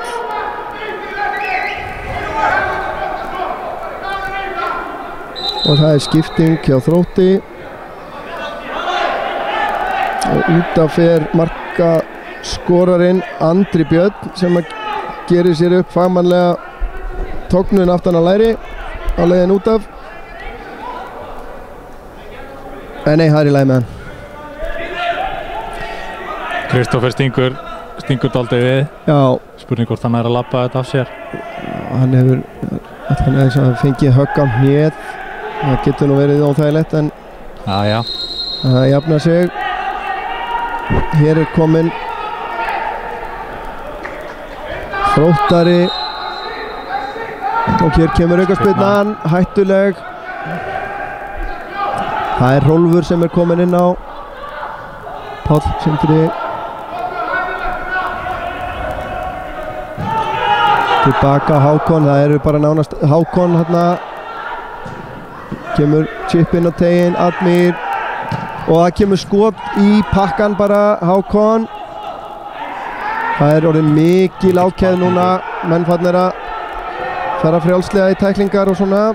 Páll undir pressu, hann er vandanum velvaxinn, hann er búinn að spila mjög vel í dag, stjórna spilinu. Hér kemur og Kristján grípur þetta.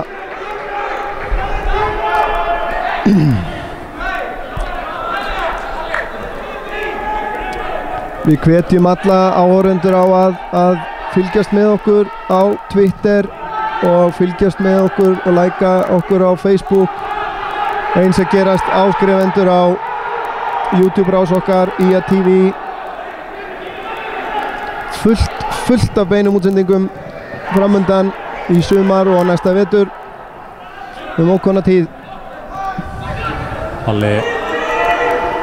Það er eitthvað hafa Káramenn í sér að ná að fylgja þessari pressu eftir sem þeir hafa verið með, halda þeirrinni. Þeir gefast ekki upp. Einar Logi sendir hér upp í hornið, þar er Kristófer, hann er orðinn sprækur á ný. Slöksending hjá Einari. Kristófer eftir Elvar hérna með boltan. Elvar og það er dæmdur Rangstad.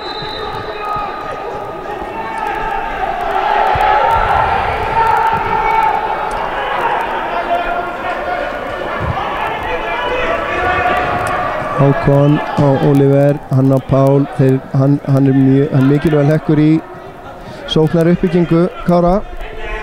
Hákon kemur með langan inn á teig. Það er Alexander, það er Bakir og Alexander með skot. Gott skot, vel orðið. Og Kristján greip þetta.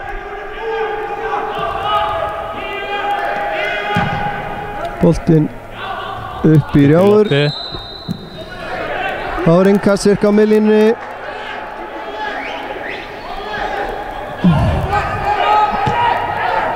Skiptir máli hvorum meginn til tekið eða hvað? Sennilega bara síðasti séns Káramanna núna, þeir fjölmenna í vítategin. Einar Logi kemur, fær boltan, reynir að fleita honum áfram, gerist að nær honum aftur en finnur ekki samherja. Dómari lítur á klukku sína. Skarphéðinn. Löngsending fram, Einar Logi nær ekki að koma sér áfram. Þá koma Þróttarar. Elvar er við það að hér að sleppa í gegn. Og Þróttarar fá hornspyrnu. Þarna var Örn Rúnar kominn í gegn. Það er auðvitað hættulegt að henda svona miklu sóknina en þeir verða bara að gera það heimamenn. Enga tapa. Og mann er búist við að taka þessa stutt. Já, Elvar fær hann hérna og ætlar bara að skíla honum. Þá koma Káramenn Arnar Freyr, hann leggst nú hálfpartinn ofan á boltann, fær aukaspyrnu. Arnar Freyr verður að passa sig, hann er á gulu spjaldi. Dæmi markspyrnu og... Já, og Elvar lagðist bara hreinlega ofan á boltann. Arnar engu síður verður að fara varlega. Já, þunnum ís þarna, kemur löng sending, Alexander eldir, næran honum, Admi. Já. Og hér er Oliver. Og Kári vinnur hornspyrnu. Nú vil ég bara sjá Skarphéðinn í teignum og hann svarar kallinu. Skarphéðinn Magnússon er að tölta sér inn á teig eða hvað. Já. Nei, hann ætlar að taka frákastið. Jú. Lúli gefur skipanir. Páll er sá eini sem er fyrir utan tegin. Enginn að pikka upp Skarphéðinn. Páll fær boltan og hann flautar leikinn af. 1-0 sigur Þróttar í Vogum, hér staðreynd. Við vorum sannspáir að þessi leikur gæti endað með einsmark sigri öðru hvorum megin og því miður fyrir... Já. En því miður fyrir heimamenn í Kára að þá er þetta gríðarlega mikilvægur og sterkur úti sigur hjá Þrótti sem að kemur sér þannig upp að hlið Kára og tveggja annara liða á toppi þriðju deildar. Káramenn hefðu sannarlega getað jafna metin. Já. Björg Gauglaði sérlega þarna þegar að Kristján varði frá Admiri, frá Bakir í stöngina og svo bjargaður á línu í annarsinn og átti þarna góða vörslu seinna. En við hérna hjá IA TV þökkum ykkur kærlega fyrir samfylgdina. Við erum í samstarfi við Omnis á Akranesi og Síman í þessari útsendingu. Ég vil þakka þeim Snorra og Gylfa mönnunum bak við tjöldin og þér Kristján Gauti fyrir samveruna. Þakka þessum með leiðisvar. Ykkur sem að lítum, látið endilega berast að IA TV sé til og að við hérna fylgist með okkur á samfélagsmiðlunum. Þið finnið okkur þar allstaðar undir IA TV. Takk kærlega í dag, verið sæl.